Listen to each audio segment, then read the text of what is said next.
Hi there guys, Sam here. You joined me with a MK8 Golf R, absolutely pouring with rain, but I couldn't be more excited to show you my road impressions of this amazing car. You know, if people are familiar with my channel, I have a MK7 Golf R myself and MK8 Golf R, 320 horsepower, four-wheel drive. It's super cool. Super excited to show you this. I've got plenty of time with this car to kind of drive around, see what it's like on the road, and yeah, and to share it with you. Such an exciting car, to see here. So as it's absolutely chucking it down with rain, as you can see from the car, it's all proper getting wet. This is middle of August in the UK, people, but nonetheless, this is a really exciting car. Really super happy sort of Volkswagen still make sort of exciting sort of petrol powered cars today, and yeah, looking forward to driving this on the road and spending some more time with it and giving you kind of like a really comprehensive kind of overview of what is one of my favorite cars that Volkswagen make, and something that I'm so happy to share with you on the channel. So yeah, let's get to this. So back in a MK8 Golf R, a place I'm so happy to be and so happy to kind of share with you guys. Yeah, I mean 320 horsepower, 4Motion, 2023, and they're still doing cars like this. And yeah, people who are long-term subscribers know how much I love the MK8 Golf R, and today I have such a privileged opportunity from Volkswagen to be able to try and drive this car and kind of share what it's like. It's absolutely chucking it down with rain, which is exactly why 4Motion four-wheel drive makes sense. Seats are super nice. You can get them in leather as well, but the cloth ones feel pretty good. I mean, it's leather on the outside. What I'll do is I'll put up a spec list of this specific car because it's pretty much fully loaded. Dynamic chassis control, a Krapovich exhaust, which sounds great. I don't know how much you're going to hear it today, unfortunately, with with the rain, but you do get some nice pops and bangs. No pan roof, so a little bit less weight up top. You get sort of like extended paddles on the Golf R as well, so that's really nice. And the overall car, I mean, I can't stop smiling because it's just like one of those things to have sort of the chance to kind of spend plenty of time in driving it. Is a real special experience. Let's fire her up, let's take her for a drive, and I can chat with you, really getting a good chance to kind of drive around in this car and to help you guys out at the end of the day. So foot on the brake, start her up, fires into life, lovely stuff. And yeah, nice blue dials. You get this cool R button as well, which I love to press, because if you press it, you can choose between all of these kind of different modes. Comfort is like really, I mean, docile, you know, just like a Golf. That's the thing. You know, I've talked to a lot of people about what cars to kind of go for. You can't really beat a Volkswagen Golf, and that's why I'm here today as well, because a lot of the cars that I'm trying today, like the ID3 or the T-Roc, or even potentially the ID4, they're Golfs or Golfs sort of like enlarged. You know, they just hit the spot and they just can do everything. You know, you sit nice and low, still practical, you can still use it, but yeah, it's super fast, super fun. And yeah, I'm going to try and find some really good roads around it because there's plenty of them to enjoy this car. But yeah, what I normally do on this, so if you press the R button, you know, hear the exhaust kind of change. You can go from like race, and then you can go to sport, and you can even go to drift mode, which is part of the performance pack. You get sort of like the rear wing, and you get, I just can't stop laughing. It's so nice to be here.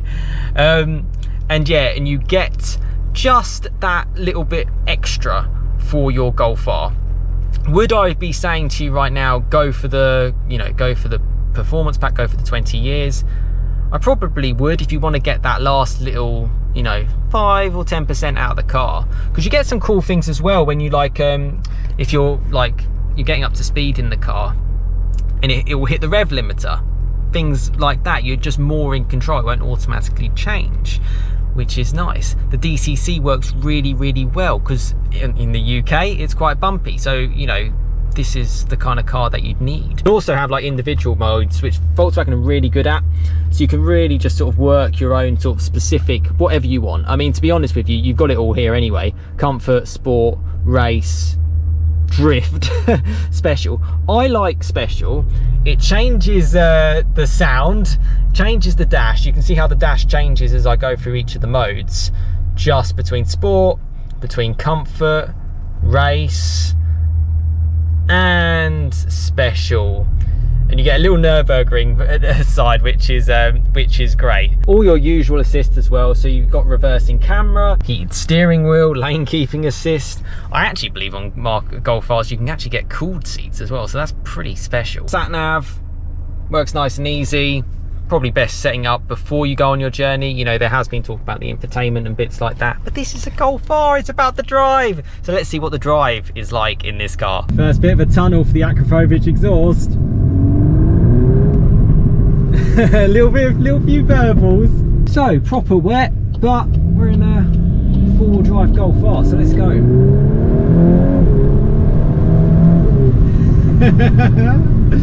Yeah! Apologies for the rain noise, there's nothing I can do about that, sadly. Oh, I love the brakes. I love the car. Flipping heck. And everything's so familiar. It's very similar to like the Mark 7 in terms of like the, well, the paddles in it. Well, not the paddles, sorry. The indicator stalks, the wipers, it's all the same as the Mark 7. So it's tried and tested for quite some time now. Bear in mind that car came out sort of 2013, 2014 time. Oh, it's such a... Oh, I love it. Love the noise. Ah, so cool. Yeah, it's a lot more sharper than say like my Mark 7, this Mark 8. That's what you get initially. And I really like the driving position. I really like the wheel as well, as you can see. It's all like that 6 and 3.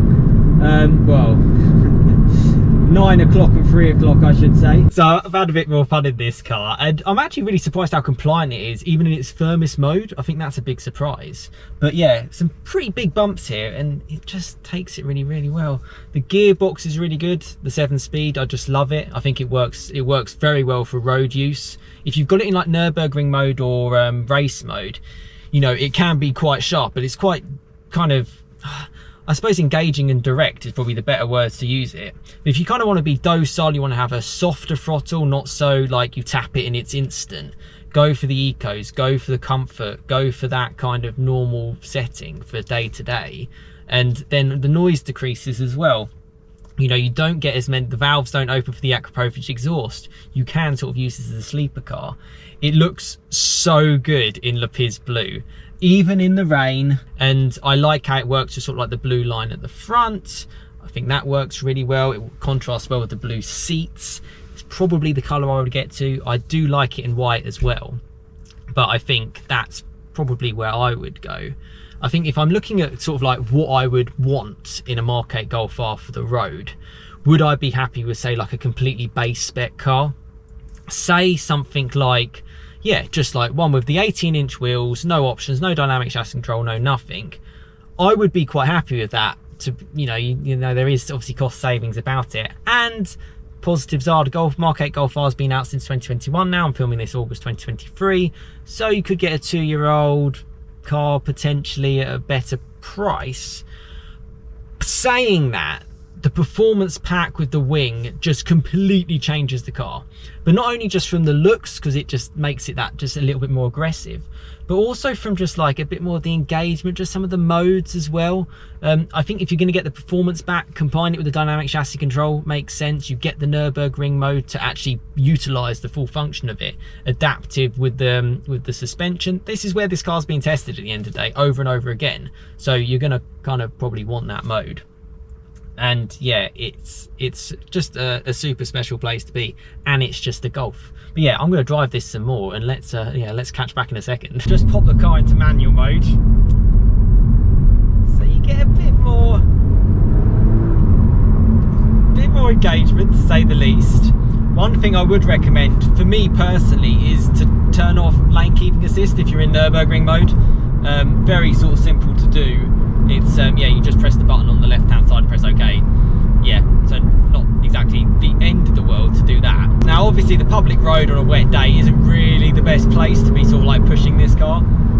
I would be happy to kind of take it on a track day though. I did kind of think about like the Club Sport, the GTI Club Sport, and whether or not that's more suited for a sporty nature. But actually, this is really fun to drive.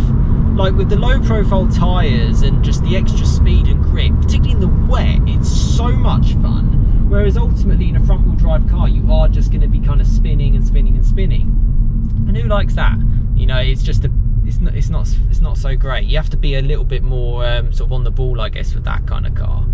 But with this, it's just like, yeah, it can kind of tick every box. It's very refined. It goes back into golf mode so easy. That's what I've noticed. You stick it in sort of like comfort and it's just like, just being anything. Very similar to what they did with the Mark 7, which is great for the road because that's what you're doing most of the time. I can't be hurtling it around here just constantly. You know, you've got to be, you know, careful. You can't just, yeah, you can't take liberties on these things. Brakes are really good. Brakes are a big highlight. Uprated from when they made them from the Mark 7, and the Mark 7 for me had really good brakes as well. Really, really nice, really, really good stopping power, and they look quite good as well. They fill the 19-inch wheels really nicely, and well, with the 18s you've got nothing, so you might struggle to clean those 18s. So that's one thing you got to think of. Ride comfort wise, I think as long as you got DCC, nothing wrong with the 19s. I have driven a performance pack car. It's the first car I drove on the channel actually, which didn't have DCC, and that was quite firm. I just think that's a must to go for if you can. I don't know how much you're going to get out on camera with the Akrapovic, but it pops and bangs if you lift off. Don't worry about that. It definitely does. We've got national speed limit sign coming up. It's a quiet, oh wow, I hope you can hear it. It sounds good. It sounds real, because it is.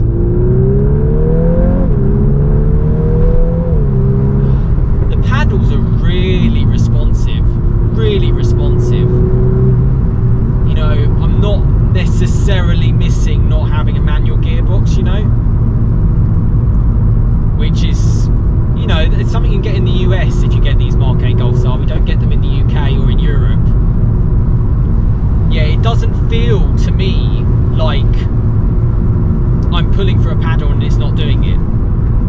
And I think that's a little bit in tune, to be fair. If you go for the performance pack and you go for a DCC, you get the Nürburgring mode, you get everything. I would go for it because that's what the designers kind of wanted you to do, you know. Nice along these roads, it's so nice, and you can get super carried away. I don't really know why you'd want more speed than a Mark 8 Golf R, because you can actually utilise it as well. And the brakes are so nice. It's just, I mean, it's just unbelievable. It's just unbelievable, because you've got everything. You've got the refinement, you've got the speed, you've got the practicality, you've got the stopping power. I feel nice and low, nice and sporty. I'm not sitting here going, oh, I wish I was in a Porsche Cayman right now, you know. It feels really good, really, really nice. Really, really special. Really special. And I'm happy about that, particularly in, you know, onto UK roads. You know, it's not always going to be the most exciting time all the time. We're actually coming up to Woburn, which is a place I love so much, and you can turn everything down. I mean, I'm still in Nürburgring mode, by the way. I'm just sort of softer on the throttle.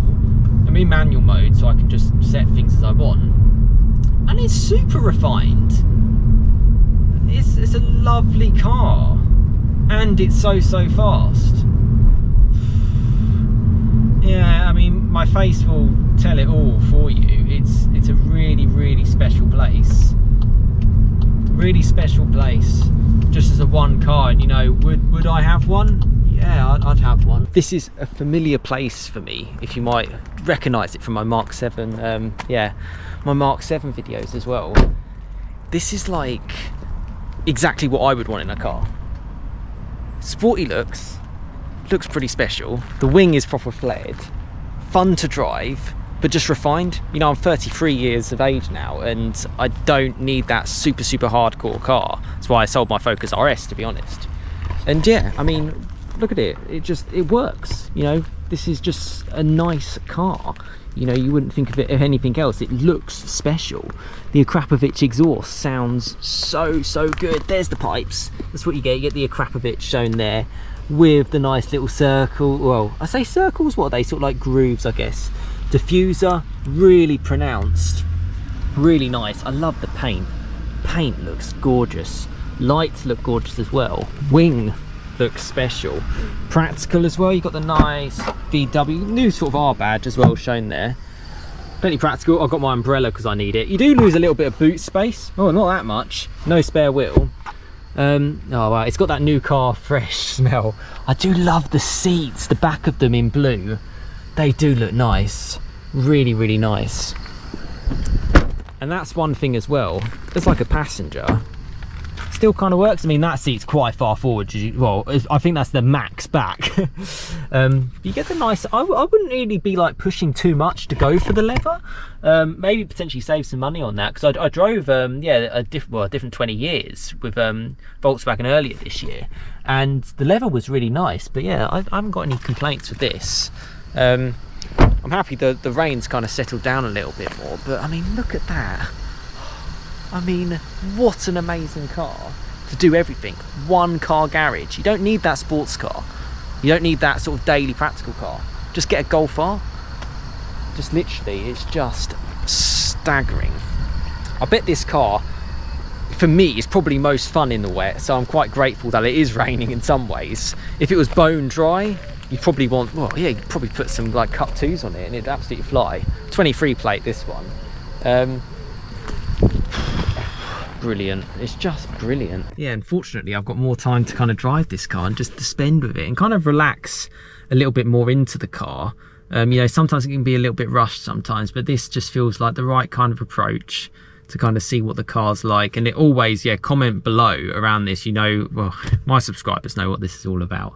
2 litre EA888, you know, 320 horsepower in a standard Mark 8 Golf R. The 20 years 333, 7-speed DSG. So just, yeah, on it. And I will always recommend the Mark 8 Golf R.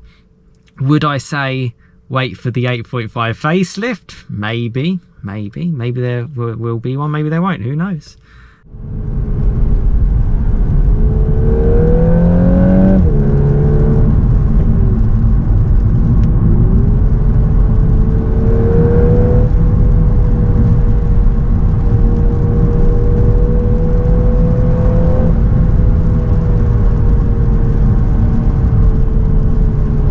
One thing that you have to note as well, and I've noticed this a big, massively difference from the Mark 7, is the turning circle's not as good. Particularly, maybe it's the wider wheels being a different section because of the fact that it's on 19s. Or just because the steering is a lot more direct. They've made it that more dynamic. So you have to have the compromise on one side. You can't get the best of everything. The one thing the 18s will give you is that lower section wheel, which will reduce road noise. Tyres are slightly cheaper as well. I'm a big fan of 18s and I think they look quite nice, the style of those as well. Not that I don't like the Estrals on the 19s for this, but that's just what I'd go for. I like how when you're in manual mode, it stays in manual mode. Like, it's not changing up for me. I'm still in first. I'm still popping and banging. I'm still popping and banging up to 6,000, and then I'll change when I want to change. Smile factor, 10 out of 10. Speed factor, 10 out of 10 for road use. Just unbelievable. Refinement, 10 out of 10. Comfort, I think it's great. Okay, with the 19-inch wheels and dynamic chassis control, it's going to be more firmer than your normal car. I find it perfectly fine. If you really want it more comfortable, get it on 18s, get it with DCC. Looks wise, performance pack looks out there, but if you want to be more subtle, go without. Brakes are fantastic, just right out the box. Gearbox is good. Economy's good. I mean, you've got Mercedes-Benz world there. What's this compared to A35 sort of money? Driven the A35 a lot. I'd have this. Right, just pulls you around with the four-wheel drive, just drags you through. Any gear. It's got it going on. I haven't driven an A45, but I'd say this is more on that level, which is obviously a more expensive car. I've driven the new RS3, and okay, you've got the 5-cylinder noise, but hey, this is making me laugh. This is definitely making me entertained, because it could be just like a comedy car. It's a Golf. How does this get through sort of Volkswagen making these cars? It's just, how do they make it? Well, they do, and it's brilliant. Buy it, whether it's spec'd up like this or not. Buy it. What a car! Just drive around in this forever and ever. The highlights are it plays the averages really, really well. It just does everything really, really well. And actually, to be fair, the way it drives feels 10 out of 10 to me. So it just so good. I can't actually decide exactly how I would spec it. Actually, it's really tricky for me because you know, my Mark 7 Golf R, which you can just about see over there, there it is in grey. It's a bit more toned down. This is Lapis blue. You can get it in black, you can get it in white. The performance pack spoiler does make it a bit more out there, but then it's an R, so you know. And then I'm lost for words. I mean, what an amazing car! Just the steering, just everything. I love this car, and I'd more than happily own it, and I'd more than happily recommend it. Happily recommend the 20 years, happily recommend a performance pack, happily recommend a non-performance pack. It's got everything, all the practicality, storage space, there you go. You know, what more do you want? The mats look quite cool, they've got little R logos on them.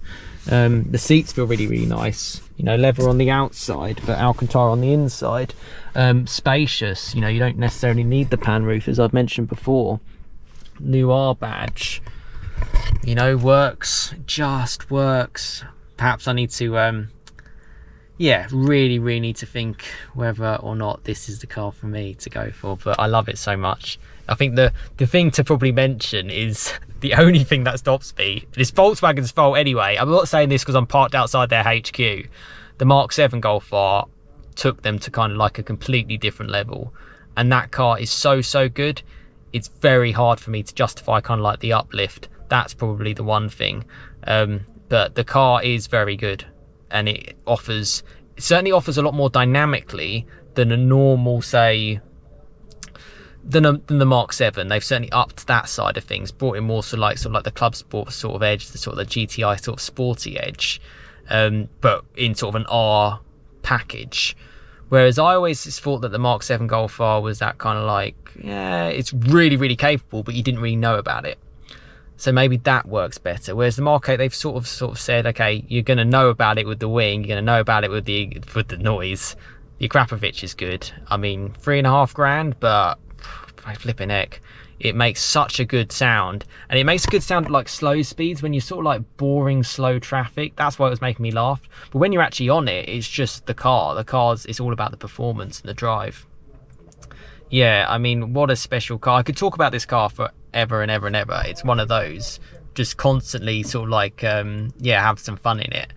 But I will have to end it, unfortunately, which is sad. Please comment below. Let me know any questions you have on this, and I'll answer every comment I can. And yeah, I hope this isn't the last time. I'm sure it's not the last time I'll be driving a Mark 8 Golf R. Perhaps it'll be one that I'll own in the future as well. And I'm excited to see what they'll do with sort of like maybe the facelift. Who knows what they could bring. I guess, you know, time will tell. But a 10 out of 10 car, if you've got one, you got a great car. Brilliant.